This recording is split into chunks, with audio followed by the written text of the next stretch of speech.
जय हिंद दोस्तों, स्वागत है आप सभी का आपके अपने YouTube चैनल जैकपुर पे। तो आज के इस वीडियो में हम लोग क्लास 10th का साइंस का मॉडल क्वेश्चन पेपर लेकर आए हैं और आज के इस वीडियो में आपको 30 मोस्ट इम्पॉर्टेंट क्वेश्चन देखने को मिलने वाला है और ये इसका सेट 1 होगा। इसके बाद लगातार आपको सेट 2, सेट 3, सेट 4 मिलता जाएगा। तो यूट्यूब पर, पूरे यूट्यूब पर सबसे पहले आपको अपने चैनल जैकपुर पर मॉडल क्वेश्चन पेपर देखने को मिल रहा है। तो प्लीज़ चैनल को सब्सक्राइब कर लीजिए आगे के सभी वीडियो के नोटिफिकेशन को पाने के लिए, और साथ ही साथ आप अपने व्हाट्सएप ग्रुप को जरूर ज्वाइन कीजिएगा जहां से आप अपने परीक्षा की तैयारी अच्छे से कर पाओगे। लिंक डिस्क्रिप्शन में डाल दिए हैं, या नहीं तो मेरे दिए गए नंबर पे भी संपर्क करके आप ज्वाइन कर सकते हो। तो चलिए स्टार्ट करते हैं। हम देखते हैं क्या हमारा पहला सवाल। सबसे पहला सवाल आपके स्क्रीन पर आ चुका है। पहला सवाल में आपसे देखिए पूछा गया है, निम्न में से कौन सा पदार्थ लेंस बनाने के लिए प्रयुक्त नहीं किया जा सकता। यानी यहाँ पर ऐसा कौन सा पदार्थ है जो आप लेंस बनाने के लिए उपयोग में नहीं ले सकते हैं।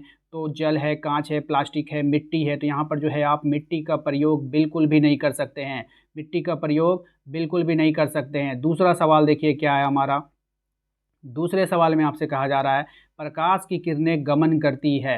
अब प्रकाश की जो किरणें होती है वो सीधी रेखा में गमन करेगी, टेढ़ी रेखा में करेगी, किसी भी दिशा में कर जाएगी, या फिर इनमें से सभी। तो राइट आंसर हो जाएगा इसका, प्रकाश की किरणें जो है वो हमेशा सीधी रेखा में गमन करेगी। ऑप्शन ए इसका राइट आंसर होने वाला है। क्वेश्चन नंबर 3 पे आइए। कह रहा है यदि आपतन कोण 60 डिग्री है तो परावर्तन कोण का मान कितना होगा। ध्यान रखिएगा, आपतन कोण का मान परावर्तन कोण के बराबर होता है। तो ऑप्शन बी इसका राइट आंसर 60 डिग्री हो जाएगा। क्वेश्चन नंबर आते हैं 4 पे। क्वेश्चन नंबर 4 में आपसे कहा जा रहा है कि पानी में अंशतः डूबी हुई पेंसिल टेढ़ी प्रतीत होती है। पानी में डूबी हुई जो पेंसिल होती है वो टेढ़ी प्रतीत होती है, किसके कारण? अपवर्तन के कारण, परावर्तन के कारण, प्रकाश के कारण, या फिर उपयुक्त में से सभी। तो क्या हो जाएगा राइट आंसर? ऑप्शन ए, अपवर्तन के कारण। ऑप्शन ए इसका यहाँ पे राइट आंसर होगा। नेक्स्ट आइए, अगला सवाल है हमारा, किसी माध्यम के अपवर्तनांक का मान क्या होता है। तो माध्यम के जो अपवर्तनांक का मान होता है वो आपको बताना है फॉर्मूला से। तो ये हो जाएगा आपका option A, sine i by sine r. ठीक है, ये याद रखिएगा, sine i by sine r. ये काफ़ी फेमस है और एग्जाम में क्वेश्चन बार बार आता है। क्वेश्चन नंबर आते हैं 6 पे। क्वेश्चन नंबर 6 में आपसे पूछा गया है कि निर्वात में प्रकाश की चाल क्या होती है। तो निर्वात में जो प्रकाश की चाल होती है वो होती है 3 गुना 10⁸ मीटर प्रति सेकेंड। ऑप्शन ए हमारा यहाँ पे राइट आंसर हो जाएगा। क्वेश्चन नंबर आते हैं 7 पे। कह रहा है कि मानव नेत्र अभिनेत्र लेंस की फोकस दूरी को समायोजित करके विभिन्न दूरियों पर रखी वस्तुओं को फोकसित कर सकता है। ऐसा हो पाने का कारण क्या हो सकता है। तो ऐसा जो होने का कारण होता है वो होता है असमंजन। ऑप्शन बी इसका यहाँ पे राइट आंसर हो जाएगा। नेक्स्ट अगला सवाल पे आइए। कह रहा है नेत्र के आगे का भाग उभरा रहता है, जिसको क्या कहते हैं। नेत्र का आगे का भाग जो उभरा रहता है उसको हम लोग कॉर्निया कहते हैं। ऑप्शन बी यहाँ पे राइट आंसर होगा। क्वेश्चन नंबर 9 पर ये कह रहा है नेत्र गोलक लंबा हो जाने के कारण कौन सा दृष्टि दोष उत्पन्न हो जाएगा। यानी कि कौन सा रोग हो जाएगा, कौन सी बीमारी हो जाएगी। तो राइट आंसर निकट दृष्टि दोष हो जाएगा। ठीक है, अगले सवाल पे आते हैं। अगला सवाल है हमारा क्वेश्चन नंबर 10 पे। आइए, कह रहा है अवतल लेंस द्वारा किसी दृष्टि दोष को दूर किया जाता है। यानी अब अवतल लेंस के द्वारा कौन सा दृष्टि दोष दूर होगा। तो निकट दृष्टि दोष को दूर किया जाता है। एक इलेक्ट्रॉन कितने आवेश का होता है। यहाँ पर क्वेश्चन नंबर 11 पे आइए। एक इलेक्ट्रॉन कितने आवेश का होगा। तो 1.6 गुना 10⁻⁻19 कूलम। ठीक है, ऑप्शन ए, ऑप्शन ए यहाँ पे राइट आंसर होगा। क्वेश्चन नंबर आते हैं 12 पे। कह रहा है कि 2 ओम, 3 ओम, 6 ओम प्रतिरोधकों को पार्श्व क्रम में जोड़ने पर उनका समतुल्य प्रतिरोध क्या होगा। तो देखिए किस में जोड़ रहा है, पार्श्व क्रम में जोड़ रहा है। किस में जोड़ रहा है, पार्श्व क्रम में। तो राइट आंसर ऑप्शन ए। कैसे होता है, सबको बटा में करके जोड़ा जाता है। कैसे जोड़ा जाता है, बट्टा में। जैसे 1/2 + 1/3 + 1/6। एलसीएम लोगे तो 6 आएगा। अब यहाँ पे क्या होगा, 2 तिया 6, और यहाँ पे वो 3 दूनी 6, 6 एकम 6। तो 3 दू 5 और 1 6, ऊपर भी 6 नीचे भी 6, कट करके कितना आ गया, 1। इसीलिए 1 ओम आंसर हो जाएगा। ठीक है, नेक्स्ट आइए क्वेश्चन नंबर 13 पे। कह रहा है फ्यूज को विद्युत युक्ति के साथ किस क्रम में संयोजित किया जाता है। अब जो फ्यूज होता है उसको विद्युत युक्ति के साथ किस क्रम में संयोजित करते हैं। तो श्रेणी क्रम में संयोजित किया जाता है।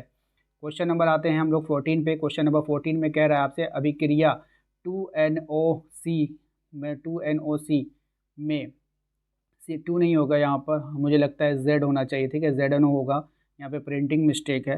तो राइट आंसर ऑप्शन ए सी का क्या हो रहा है, उपचयन हो रहा है, ठीक है।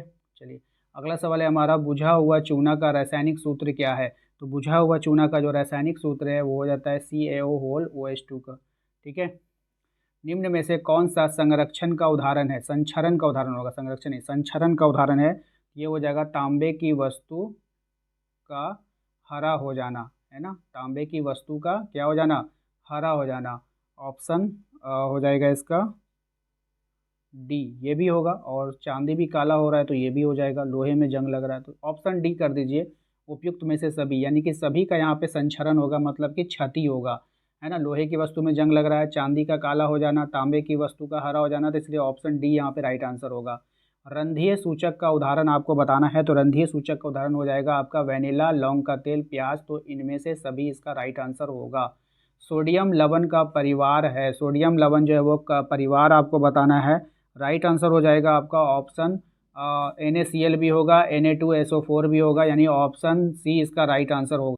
नेक्स्ट है आपका क्वेश्चन नंबर 19 में आइए। क्वेश्चन नंबर 19 में देखिए कह रहा है कि इनमें से कौन सा कथन जो है वो असत्य है, यानी कि गलत को पहचानना है। तो यहाँ पे बोला है टमाटर में ऑक्जेलिक अम्ल पाया जाता है, बिल्कुल सही बात है। इमली में सैट्रिक अम्ल पाया जाता है, ये गलत हो गया, इमली में टार्टेरिक होता है ना। क्षार का उपयोग साबुन बनाने में होता है, सही। अम्ल वर्षा का pH में 5 से 6 ग्राम, चलिए ठीक है। तो ऑप्शन बी यहाँ पर जो है वो गलत है, हम लोगों ने पहचान कर लिया, ऑप्शन बी क्या है, गलत है। चलिए नेक्स्ट आते हैं क्वेश्चन नंबर 20 पे। कह रहा है कि एंटासिड का उदाहरण आपको बताना है। एंटासिड का जो उदाहरण होगा वो कौन होगा, तो यहाँ पे आप देख लीजिए, मिल्क ऑफ मैग्नीशिया और बेकिंग सोडा दोनों होता है बाबू, तो यहाँ पे ऑप्शन सी आंसर कर दीजिएगा, दोनों, ठीक है। कौन सा धातु उष्मा का कुचालक है, देखिए अब धातु तो होगा लेकिन उष्मा का क्या होगा, कुचालक हो जाएगा। राइट आंसर क्या हो जाएगा, लेड भी और मरकरी भी, तो ऑप्शन सी इसका यहाँ पे राइट आंसर होगा, दोनों। नेक्स्ट है आपका क्वेश्चन नंबर 22 में कहा जा रहा है आपसे कि निम्न में से कौन सा कथन असत्य है। तो कौन सा कथन यहाँ पे असत्य होगा आपको पहचानना है। यहाँ पर आयोडीन चमकीला अधातु है, हीरा सबसे कठोर पदार्थ है, गैलियम सोडियम का गलनांक बहुत कम है, और कहाँ, अब यहाँ पे देखिएगा ऑप्शन डी में लिख रहा है कि ग्रेफाइट विद्युत का, यहाँ पे ध्यान दीजिए, ग्रेफाइट विद्युत का क्या है, कुचालक है। तो कुचालक नहीं होता है, ग्रेफाइट एक अपवाद चीज़ है यह, है ना, वो मतलब कि अधातु होते हुए भी उसमें करंट गुजरता है, ठीक है, तो ये चालक हो जाएगा, यही तो ऑप्शन डी गलत है, ठीक है। तो यहाँ पे आप पहचान कर लिए। आइए आते हैं क्वेश्चन नंबर 23 पे। क्वेश्चन नंबर 23 में कह रहा है इनमें से कौन सा अधिक अभिक्रियाशील धातु है। तो अधिक अभिक्रियाशील धातु को आपको पहचाननी है, तो यहाँ पे हो जाएगा आपका पोटासियम। इनमें से कौन धातु के जल के साथ अभिक्रिया नहीं करता है, इनमें से कौन धातु जल के साथ अभिक्रिया नहीं करेगा, ये आपको बतानी है। तो यहाँ पे हो जाएगा आपका लेड, कॉपर, सिल्वर, यानी उपयुक्त में से सभी। नेक्स्ट देखिए क्वेश्चन नंबर 25 में। क्वेश्चन नंबर 25 में आपसे कहा जा रहा है कि स्नेबार किस धातु का अयस्क है। तो स्नेबार जो होगा वो मरकरी का अयस्क है, यानी कि पारा, ठीक है। इनमें से ऑक्सीकारक का उदाहरण आपको बताना है कि कौन यहाँ पे जो है ऑक्सीकारक है। तो ये हो जाएगा आपका क्षारीय पोटासियम, परमाम्लीकृत पोटासियम, तो दोनों हो जाएगा, ठीक है, ये दोनों है, ऑप्शन ए और ऑप्शन बी दोनों है, इसीलिए आप लोग जो आंसर करोगे वो ऑप्शन सी करोगे, उपयुक्त में से सभी। क्वेश्चन नंबर आता है 27 में, मैग्नीशियम पाया जाता है, किसमें पाया जाता है मैग्नीशियम, बहुत ही अच्छा सवाल एग्जाम में आता है, तो क्लोरोफिल में पाया जाता है, ऑप्शन ए यहाँ पे राइट आंसर होगा। नेक्स्ट है आपका विर्क का संबंध किस तंत्र से है। अब जो विर्क है वो हमारा कौन सा तंत्र है आपको बतानी है। तो ये उत्सर्जन तंत्र में आता है, क्योंकि इसी से जो है हमारा मूत्र का उत्सर्जन होता है। पौधों में भोजन के स्थानांतरण के लिए कौन उत्तरदायी है। तो पौधों में भोजन के स्थानांतरण के लिए जो उत्तरदायी है ये आपको बतानी है, ठीक है। तो पौधों में भोजन के स्थानांतरण के लिए कौन उत्तरदायी होगा, राइट आंसर हो जाएगा आपका फ्लोएम। देखिए भोजन को हिंदी में क्या बोलते हैं, भोजन को अंग्रेजी में क्या बोलते हैं, फूड, तो फॉ से फ्लोएम आपको याद रहेगा, ठीक है। जाइलम किसका परिवहन करता है, तो जाइलम जल का परिवहन करता है। दोनों तरह का क्वेश्चन आपको एग्जाम में देखने को मिल सकता है। अगला सवाल जो है हमारा कह रहा है थायरोक्सिन के स्रावन में कौन सा तत्व आवश्यक है। अब थायरोक्सिन का स्रावन होगा तो कौन सा तत्व, तो आयोडीन, याद रखिएगा थायरोक्सिन के स्रावन में आयोडीन तत्व जो होता है वो काफ़ी इंपॉर्टेंट रोल प्ले करता है, ठीक है। तो आशा करते हैं आप लोगों को आज का ये वीडियो पसंद आया होगा। वीडियो अच्छा लगा है तो प्लीज़ वीडियो को लाइक करके चैनल को सब्सक्राइब कर लीजिएगा, बेल आइकन को प्रेस कर लीजिएगा, अपने व्हाट्सअप ग्रुप को ज्वाइन कर लीजिएगा ज़रूर से, और साथ ही साथ आपका नाम और आप किस जिला से बिलोंग करते हैं तो प्लीज़ हमें कमेंट बॉक्स में ज़रूर कमेंट कर बताइएगा, ताकि आपका नाम हम दूसरे वीडियो में ले पाएँ। मिलते हैं नेक्स्ट अगले वीडियो में। Thank you.